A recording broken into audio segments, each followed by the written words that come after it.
Welcome to Square Notes, the Sacred Music Podcast. Your chance to learn about the teachings of the Catholic Church on sacred music, both in theory and practice. Through interviews, discussions, and music, your hearts and minds will be lifted up and better understand what it means to sing the praise of His glory. And now, your hosts, Peter Carter and Dr. Jennifer Donaldson. Hello, listeners, and welcome to Square Notes, the Sacred Music Podcast. It was nearly a year ago today, a different catastrophe than the one we're living through right now, since most of us looked on from afar, but a catastrophe nonetheless. On the evening of April 15th, 2019, Paris's Notre Dame Cathedral caught fire, and the world looked on, horrified, united in spirit to the French, who see in the building an icon of their culture and of Catholicism. Later, we were cheered by news that the organs and rose window hadn't suffered severe damage. We're joined today by the titular organist of Notre Dame de Paris, Olivier Latry, as he updates us on the situation of the organs at Notre Dame and helps us understand better the history of the instrument and the role it exerted on the development of organ repertoire. Olivier, welcome to the show. It's great to have you on it. Thank you. Glad to be here. So we're talking about the Church of Notre Dame in Paris, a church very close to the heart of many people throughout the world. I know people all throughout the world watched with horror at the sight of Notre Dame on fire last spring. My understanding is that the grand organ was in large part spared any significant damage outside of the dust and the soot. But can you tell us about the state of the grand organ and what its restoration work will entail? Well, it's difficult to know yet what happens with the great organ, because in fact it's not really possible to go there. Probably the organ will be restored during the next 3 years and will be removed, because it's still at the cathedral in the moment. It will be removed maybe in 5 or 6 months, as soon as the cathedral will be totally secure, which is not the case for the moment. We need first to secure the vault and the roof and everything, and especially to remove this scaffolding which is on the middle of the church. You know, this scaffolding which was just around the spire. And this is the main thing now, just to work on it and to remove it, piece by piece. And everything was totally attached with the fire. And it will be very dangerous, because it could just fall down and maybe also bring the part of the vault with it. So until this is there, it's not possible to do something else. Then afterwards, the organ will be restored, removed and restored. First, talked in a local where it won't be any problem with the lead, and then decontaminated and then restored. And everything should be there for the reopening of the cathedral in April 2024. So looking at the big idea of organs in Catholic worship, the purpose and significance of the organ is clear in the context of sacred music and in how the church speaks about the organ. You know, that it's there to give glory and praise to God and to lift people's hearts to God. But even outside of this liturgical context or its religious purpose, why might the organ and organ music be relevant to every person, whether they're religious, secular, or somewhere in between? Certainly we saw that so many care about the church building itself in the fire last spring, and the organ too, in just how they reacted to the fire. Yeah, this organ is a historical instrument. This is the first point. This is an instrument which was built at that place in 1402. Of course, there are just a few elements from that time, just a few pipes, etc., a few pieces of wood. Most of the instrument is from the 17th, 18th, and 19th century, which is already very old. So it's a gorgeous instrument, which is also incredibly, how can I say, well, it's difficult to explain in English, but you can make so many things on this instrument, because it's, on some ways, it is a little bit like the French history. It is the French history of the organ world. And because each time an organ builder made something on this instrument, he always kept what the predecessor has done on the instrument, which means that, for example, when Valéran de Aimont restored the instrument at the beginning of the 17th century, then he kept some things, the organ totally from the Middle Age, and then when Clicquot restored the organ of Thierry in the 18th century, he did the same. He just kept the organ of Thierry. Cavaillé-Coll kept the organ of Clicquot, etc., etc. So each time the organ was enlarged, was a little bit changed, but always with the soul of the predecessor. So which means that you had the soul of all the organ builders who built this instrument, which is quite exceptional, I would say. The sound of the organ is really transcendental. And that's why everybody who hears this instrument in the cathedral always think, wow, because it's really a great shock. It's not only a great shock because it can be very loud or very powerful, but also just mysterious with a few stops, etc. But any time and anywhere you are in the cathedral, when you hear the organ, you have the feeling that the sound of the organ, even if you are at maybe 100 meters from the organ, that the sound would just go around you and just envelop you. This is a very incredible feeling. So you mentioned that the first organ at Notre Dame was in 1402, but the cathedral was finished, I believe, in 1260. So does that mean that for a century and about a half, there was no organ there? There was no musical instrument? There were organs before this organ, which was put at that place in 1402, but the organ was not at the same place. It was an organ hanged on the side of the nave, and this organ was an organ built maybe 100 years before that, and it stayed at the cathedral until 1425. And probably before that, they also had some small positive, organs that you can move from a place to another place. Can you talk about the history of the organ in the worship then? The organ has always been used for the religious services at Notre Dame from the very beginning. Is that right? Probably. We don't know exactly how it was used, but it seems that it was like this already before the Baroque period. You had alternatim between the organ and the choir, which means that, for example, in the Kyrie, you had one verse which was played on the great organ, and then one verse which was sung, then the third verse on the organ, etc., etc.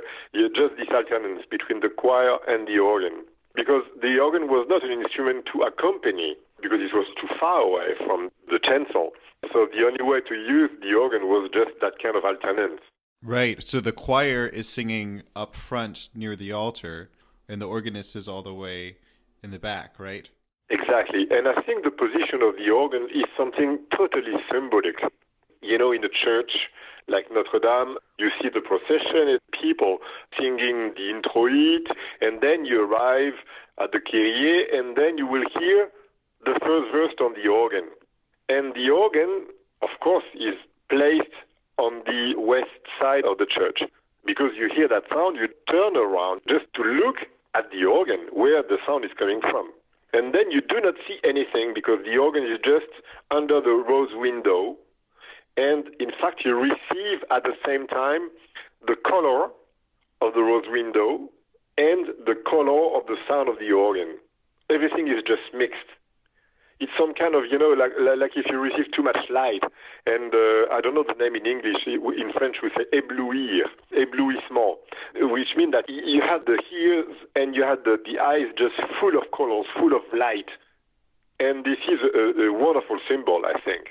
And certainly that was something that Messiaen saw in that experience as well. He used that same word, éblouissement, and it seems to especially have an effect of sort of overwhelming the senses, but in a way that doesn't shut down the intellect, that it draws you through this overwhelmingly beautiful experience back into the nature of what's going on. Exactly. And it seems to be still the same now. When people speak about being in Notre Dame and hear the organ, it's exactly the same on the 20th and 21st century than it was on the 15th or 16th century. We had the same feeling, the same meaning of the organ, which is incredible. Could you talk a little bit about the development of the organ, specifically at Notre Dame, in this alternatim practice and a growth out of that into really substantial solo repertoire at other various points of the Mass? If people know anything about the French organ tradition, they might think of the compositions, especially of the Baroque composers. Later on, we'll get to the symphonic stuff too, but can you talk maybe a little bit about that transition period? Well, I think it's difficult to speak about transition period in France. In fact, the revolution at the end of the 18th century just made a big cut on everything. And the churches were closed for many years. And it happened just with Bonaparte, the future Emperor Napoleon, who decided to reopen the churches at the beginning of the 19th century to come back to some kind of tradition. And maybe that has changed from that point. Before that, the organ was just used for very small verse, as I said, and the verses were not very long, maybe just 2 minutes at the maximum. The only place where the organ could play a little bit longer was the offertory, which was the place where the priest used the incense, etc. That lasts quite a long time. And the organist could play for 7 or 8 minutes at a time. But that was the only place. And even the postlude on the French classical period was always very short. We should imagine that a mass could last sometimes 1.5 or 2 hours or maybe more. And of course, people at the end of the mass wanted to leave the church and they would not stay, even the organist. Even something very funny with François Couperin, who was organist in Saint-Gervais in Paris, and wrote at the end of his manuscripts of his 2 masses, La messe est dite, allons dîner, which means so the mass is over, so let's go to eat now. And I think that reflects exactly what the meaning of the organ could be at that time. It is something which is helpful for the Mass, but it's not something to hear before the Mass, it's not something to hear after the Mass. It is something totally different, for example, to what happened at the same time in Germany, where the prelude and the postlude were very important, and people were there to listen to the organ, which means that the organ played at the end of the Mass, even for maybe 5-10 minutes, but people stayed there until the last note and then left the church in the silence, which is totally different in France. There is a very nice sentence from Camille Saint-Saëns, the French composer, who was also organist in La Madeleine in Paris. He said that for the postlude of a Mass, you had to play a fugue. And, you know, a fugue, you have 1 voice and then 2 voices and 3 voices and 4 voices and maybe more sometimes. And it said a fugue is a piece to play at the end of the Mass. When the voices are coming on, the people are going out. When all the voices are in, then all the people are out. Well, when you look also at some repertoire, I'm thinking about some big toccatas for the French symphonic period, for example, Vidor, or the final of the First Symphony by Vienne. You have a big thing at the beginning, then everything is quiet on the middle, and then you have a big thing very loud at the end, which means that, in fact, at the beginning, you have a big thing just to make the procession going out, and then you reduce the volume of the organ, then the people can speak. And then finally, at the end, nobody is there in the church anymore, so the organist can play loud again. I think things have changed from the 19th century when people created new organs in the chancel, which were specifically made to accompany the choir. So both organs, the great organ and the choir organ, could play in alternance, but the great organ was never used to accompany the choir because it was too far away. And the choir organ was there only for accompanying the choir. Olivier, can you talk about some of the famous organists of the 19th and 20th centuries at Notre Dame, both their compositions, but then their contributions to the development of the organ itself? Well, there were many organists at Notre Dame since the Middle Age. I think I am the 55th or 56th organist there. That means many people. I'm not sure that on the 19th century we had many great or very famous organists at Notre Dame. That was not the best time for the organ there. Right. But before that, we can say some names. Of course, some of the couperins, because there were many couperins organists in Paris. Claude Balbastre, Louis-Claude Daquin at the end of the 18th century. At the beginning of the 17th century, Charles Raquet and his son, Jean Raquet, who were very important. And then on the 20th century, probably, because it is also closer to us, and then the reputation of Notre Dame was something different than before, especially after Victor Hugo and the rebuilding of the cathedral on the 19th century by Viollet-le-Duc, the architect. Then the cathedral became very popular.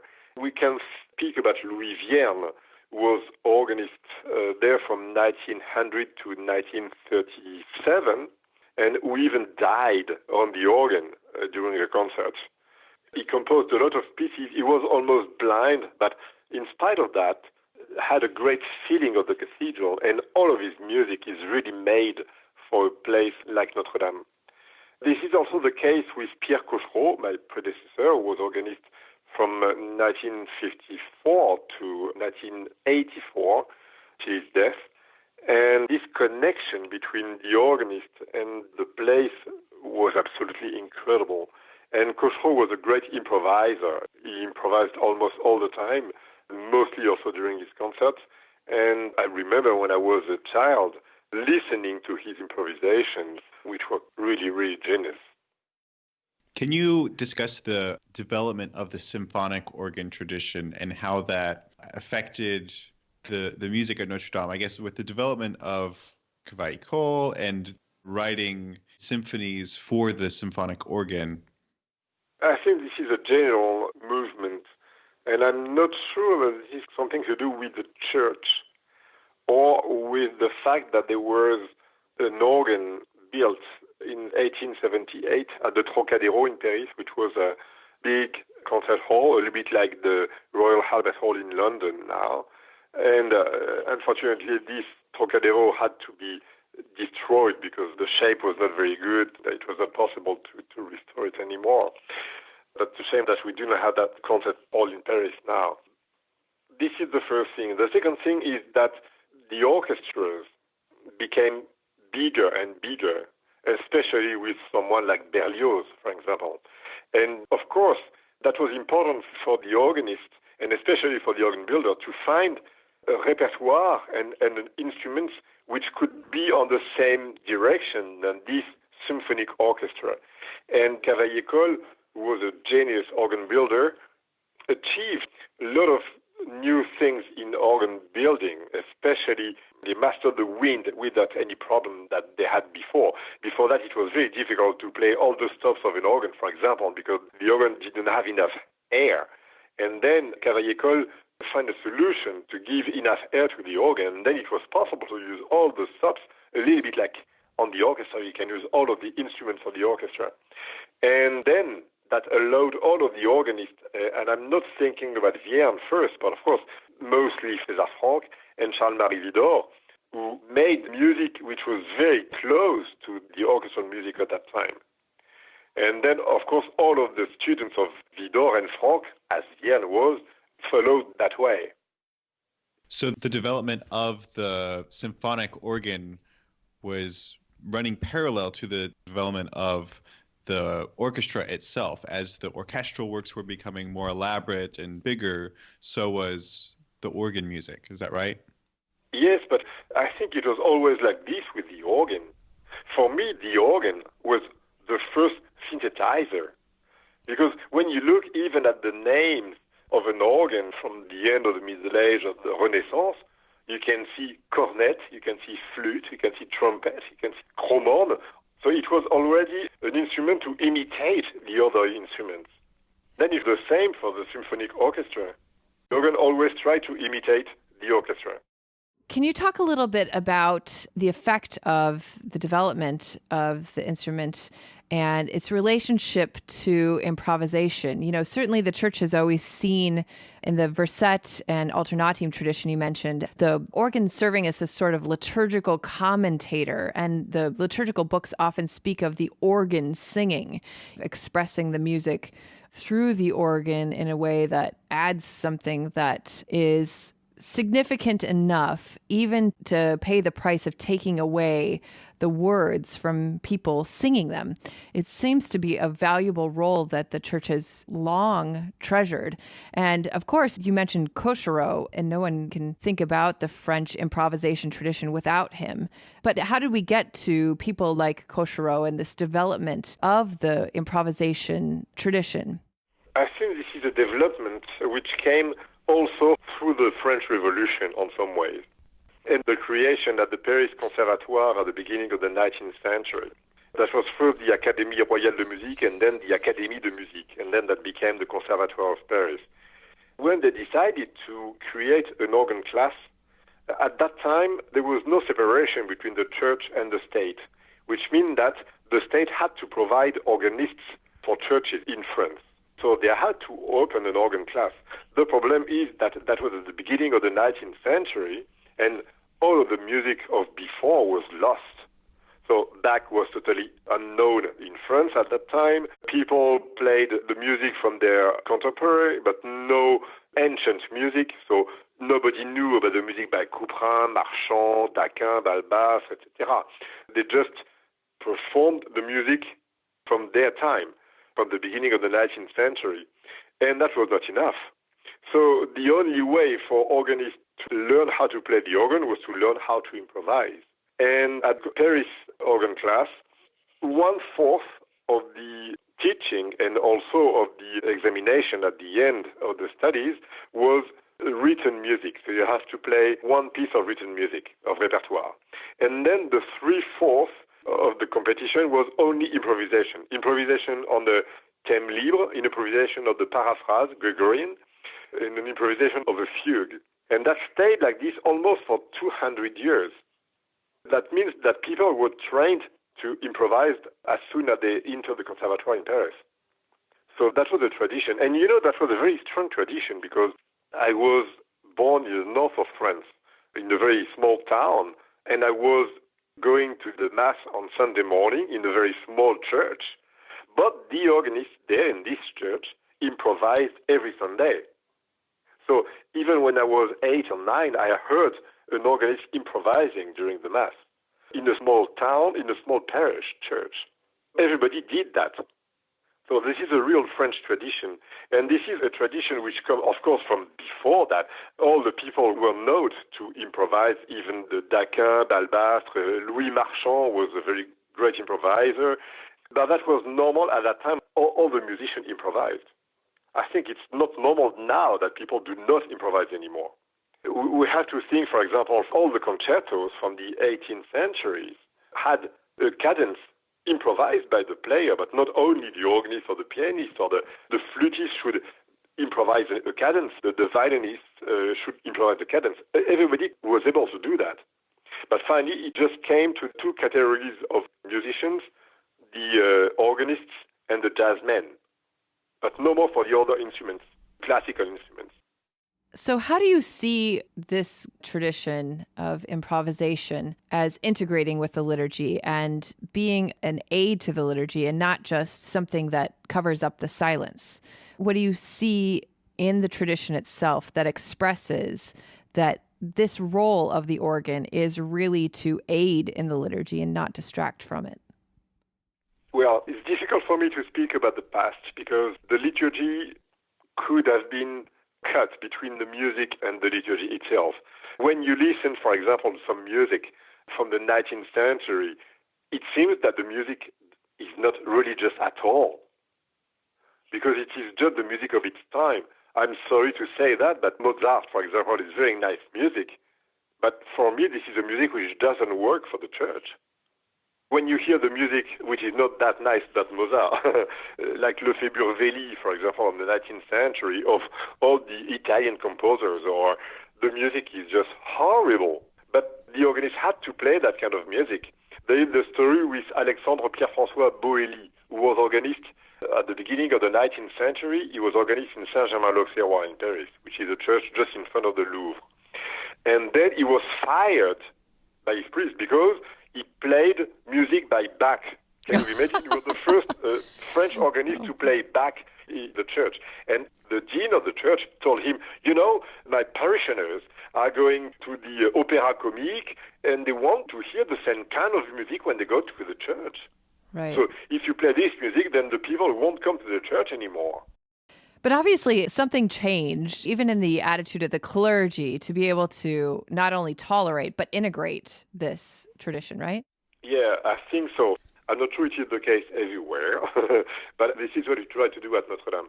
And I must say also, just to speak once more about the past, that there was in France the tradition of what they called the messe basse, the silent mass or something like this. I don't know exactly the name in English. But this is a mass which is very short, 25 minutes or so. And then during that time, the priest was saying his mass, but nobody was hearing the priest.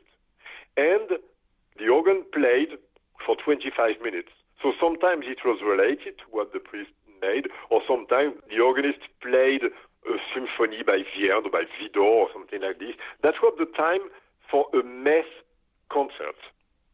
And my teacher, Gaston Lites, told me that, you had the priest making his thing in one part of the church, and then the organist making his thing on the other part of the church, and usually it didn't work together. Yeah. And that was really a place for the concert mass. You could go there just to hear the organ and enjoy. That's it.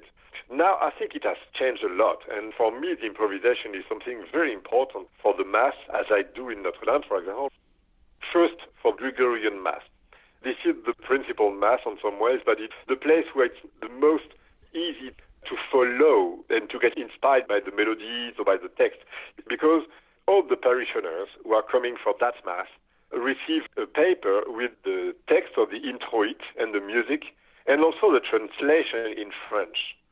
It happens that I improvise on the melody, but also on the text, because the text can create an atmosphere which will be totally different than the melody itself. When we are speaking about disaster or something like this, as we can hear sometimes in the Bible, and then it's important really to try to reflect that in the music. So a music for the improvisation can go really in several directions. This is an example. We are usually supposed to improvise for 1 or 2 minutes after the sermon. But depending on what the priest has said, I can improvise something very meditative, etc., but I can also improvise with the full organ, with clusters, with something, just because it was in relation with what the priest has said. And just the improvisation can do that. And it's very funny because sometimes I improvise on the sermon, and then the priest who made the sermon speaks shortly after the improvisation, saying, "Oh, I just felt in this improvisation the word that I've said here and here," just to insist on the people, which means that, in fact, the organ has a role also a little bit like a prédicateur. Commentator, yeah. In 2 minutes, we can say a sermon. Yeah, that's important. Yes. Could you speak a little bit, too, about the sortie at the end of Mass? I'm sure this is not just an American phenomenon, but has been experienced worldwide, where sometimes pious parishioners feel the organ music at the end of Mass as a real interruption to their prayer. And I was wondering if you could speak to that in maybe the French tradition or in your own experience. Well, that's true that it is probably different in America than it is in France. And it is also probably different in Notre Dame than it is on other churches in Paris or in France. In Notre Dame, people usually stay at the end of the Mass just to listen to the sortie. And it happens sometimes that they even clap at the end of the sortie, which makes me a little bit embarrassed because, in fact, I'm not there to make a show. I'm just there to serve as a musician for the church, which is something totally different. And receive some clapping like this could make me sometimes uncomfortable, unless people do that just to thank me for helping them. In that case, it's okay. But it's not always the case. It happens very often that for this reason, I do not end an improvisation with the full organ, but going back to the decrescendo and finish with something pianissimo just to avoid this clapping. Because I don't want to take to be the place to to look at or to listen to or something like this. I'm just there to serve as the musician. It's very important for me. But anyway, I think this postlude is still something in relation with the Mass. And we also get the same atmosphere for the postlude that we had for the old Mass. I will not improvise a postlude on the same way than I will do that for Easter or for Christmas or for Pentecost or something like this. Each time of the liturgical year, different. So for me, it's very important. And there is something, for example, which is also very important for me, is that the light of the cathedral stays on until the end of the postlude. It happens sometimes, for example, at the last Mass, because people were there for the whole day, and then they cut the light, they turn the light off before the end of the postlude. And for me, it means that the postlude does not belong to the Mass. Right. And then we spoke about that with all the people, the priest and the sacristan and the guardians, and they all understood. And then they are very careful just to turn the lights at the right moment. The Mass starts with the first note of the organ, or maybe a little bit before. We start between 5 and 10 minutes before the Mass, and then it ends with the last note of the organ. Right. It's all part of the musical offering. Yes. We have to accompany people to the prayer, and also afterwards in the prayer, or maybe in the joy of the Mass, I don't know. Right, that the different styles of grandeur or pianissimo mimic the different emotions of prayer, right? Whether it's exultant praise or majesty and awe of Vidor 6, but those emotions that are reflected in the music should mirror the emotions of prayer. Of course, that's absolutely clear for me. That remains me speaking with Messiaen many times, because I was very close to him, and once I told him, how is it possible that your music just describes so well the mystery of God, etc.? And he said, oh, it's just because the composer has faith. Right. Well, to close the podcast, I'd like to ask about your other work, which is teaching at the Paris Conservatoire, training the next generations of organists and keeping the French tradition alive and well in Paris and beyond. So can you describe, say, something that is important to you, that you've learned over the course of your career, that you try to instill in your students and make sure they carry on? Well, first I must say that my life is cut in 3 parts: Notre Dame, the concerts, and the Conservatoire. And I could not imagine to live without making one of those things, because each one brings so much to the others. And being at the Conservatoire means that I have to teach the students, but I learn so much from them too, through their questions, or just because they are like they are. I have to create some kind of new teaching each time with a new student, which is the same with an improvisation. We have to create a new improvisation each time. And in fact, all this spiritual thing that I receive when I play at Notre Dame helps me for the concert, as well as the organ of Notre Dame helps me for the concerts anywhere else, because each time I try to reproduce the sound of the organ of Notre Dame that I have in my head, in my ears, on a new instrument. And the concerts also are very important to try to give some kind of spirituality to the people who are listening. And this is the main thing that I would like to bring to my students, as well as just trying to play the organ as well as they can, but also trying to give them this feeling that what a musician should be and what an artist should be and what an organist should be in terms of spirituality.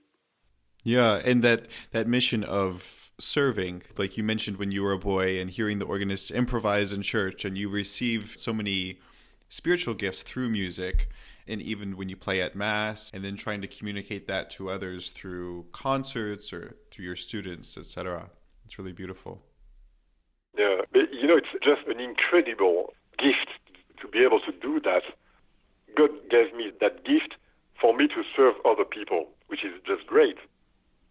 My life is really like a present. Well, certainly, I know that many people feel that way about your playing, and in the visits to Notre Dame are really edified by your playing. And hopefully many of us, be able to hear that again very soon in the restoration. We have to wait until 24, but it will happen, for sure. Thank you so much for your time, Olivier. It was wonderful to speak with you and to hear of your experience and also your love of that particular instrument in that particular place. Thank you. Yeah, it's been great talking with you. Thank you so much. If you're interested in developing your organ skills, and especially if you're a pianist who plays at an intermediate or better level, you might check out a class we're offering this summer at St. Joseph's Seminary in New York. Introduction to the Organ for Pianists. This class will be taught by Dr. Krista Miller, a graduate of the Eastman School of Music and the director of the excellent music program at Houston's Sacred Heart Co-Cathedral. Given the rapidly changing situation in the world and the country as of April 5th, 2020, the date this episode is airing, we're looking to make a move for the course from its planned in-person 5-day intensive to a 5-day online intensive. More details on the course delivery method are forthcoming, but in the meantime, information about registration is available at www.dunwoody.edu. Be sure to check out information about how to get a 50% discount on tuition, a discount offered either if this is your first class at Dunwoody or through the St. Cecilia Academy for Pastoral Musicians if you're involved in your parish or parochial school music program in some way. Go to www.dunwoody.edu, and that's spelled DUNWOODIE. Click on Dunwoody Music and then Classes. The course can be taken for 2 credits or as an auditor and runs from August 3rd to August 7th. More information is available there, too, about our other summer courses, most of which will also be online this summer in response to the current situation. May Our Lady protect you and your loved ones and keep you close to our Lord.